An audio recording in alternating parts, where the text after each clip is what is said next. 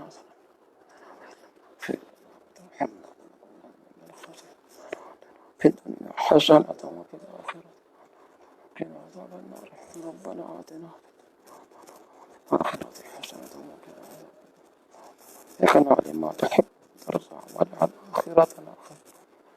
اللہ ہم سب کے گناہوں کو معاف فرما، اللہ ہم سب کو قرآن کا سچا خادم بنا، اللہ ہم سب کو قرآن کا سچا خادم بنا۔ اللہ جس انداز میں اس رمضان المبارک میں نیٹ کے ذریعے قرآن کی تفسیر پڑھائی گئی ہے، اللہ ہمارے ان تمام بزرگوں کی محنت کو اپنے دربار میں قبول و منظور فرما۔ اللہ اس کی اس محنت کے صلہ میں اللہ اس ملک کو اسلام، اس ملک کے اندر اسلام کا بول بالا فرما، اللہ شرک کو نیست و نابود فرما۔ اے اللہ جو اسلام کے خلاف اس ملک میں اور جہاں کی سازشیں ہو رہی ہیں، کی جا رہی ہیں، اے اللہ ان کو ملیہ میٹ فرما، سازشیں بنانے والوں کو ملیہ میٹ فرما۔